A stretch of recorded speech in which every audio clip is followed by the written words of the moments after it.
പുറം നല്ല ക്രിസ്പി ആയിട്ടുള്ള ഉള്ളിൽ നല്ല സോഫ്റ്റ് ആയിട്ടുള്ള ചിക്കൻ ഫിംഗേഴ്സ് തയ്യാറാക്കി എടുക്കാനായിട്ട് ഞാൻ 250 ഗ്രാം അളവിൽ ചിക്കനാണ് എടുത്തിട്ടുള്ളത്. എല്ലില്ലാത്ത ചിക്കനാണ് എടുത്തിട്ടുള്ളത്. ചിക്കൻ ബ്രസ്റ്റ് വാങ്ങിയിട്ട് ഇതുപോലെ നീളത്തിനൊന്ന് കട്ട് ചെയ്തെടുത്തിട്ടുള്ളതാണ്. ഇതിലേക്ക് നമുക്കിനി ആവശ്യത്തിനുള്ള മസാലകളൊന്നും ചേർത്ത് കൊടുക്കാം.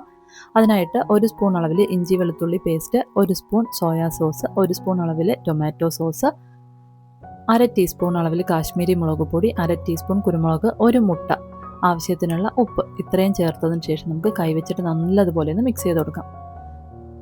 നന്നായിട്ടൊന്ന് മിക്സ് ചെയ്തതിന് ശേഷം അരമണിക്കൂർ മസാല പിടിക്കാനായിട്ടൊന്ന് മാറ്റി വെക്കാം. അരമണിക്കൂറിന് ശേഷം നമുക്കിതൊന്ന് ഫ്രൈ ചെയ്യാനായിട്ട് തുടങ്ങാം. അതിനായിട്ട് ഒരു ബൗളിലേക്ക് 1/2 കപ്പ് അളവിൽ മൈദ ചേർത്ത് കൊടുക്കാം. ഇതിലേക്ക് 1/2 ടീസ്പൂൺ അളവിൽ മുളക് പൊടിയും ആവശ്യത്തിനുള്ള ഉപ്പും കൂടിയും ചേർത്ത് നന്നായിട്ടൊന്ന് മിക്സ് ചെയ്തെടുത്തതിന് ശേഷം നമ്മൾ മസാല പിടിക്കാനായിട്ട് മാറ്റി വെച്ചിട്ടുള്ള ചിക്കൻ പീസ് ഓരോന്നായിട്ട് എടുത്ത് ഈ മൈദ വെച്ചിട്ട് നന്നായിട്ടൊന്ന് കോട്ട് ചെയ്തെടുത്തതിന് ശേഷം ചെറുതായിട്ടൊന്ന് കുടഞ്ഞതിന് ശേഷം നമുക്ക് നല്ല ചൂടായിട്ടുള്ള എണ്ണയിലേക്കിട്ടൊന്ന് ഫ്രൈ ചെയ്തെടുക്കാം. മീഡിയം ഫ്ലെയിമിൽ വെച്ചിട്ട് തിരിച്ചും മറിച്ചുവിട്ട് നല്ലൊരു ഗോൾഡൻ കളറാവുന്നവരേക്കൊന്ന് ഫ്രൈ ചെയ്തെടുത്തു കഴിഞ്ഞാൽ നല്ല അടിപൊളിയായിട്ടുള്ള ചിക്കൻ ഫിംഗേഴ്സ് റെഡിയായി കഴിയും. അപ്പോൾ എന്തായാലും തയ്യാറാക്കി നോക്കുക. വീഡിയോ ഇഷ്ടപ്പെടുകയാണെങ്കിൽ ലൈക്കും സബ്സ്ക്രൈബും ചെയ്തേക്കണേ.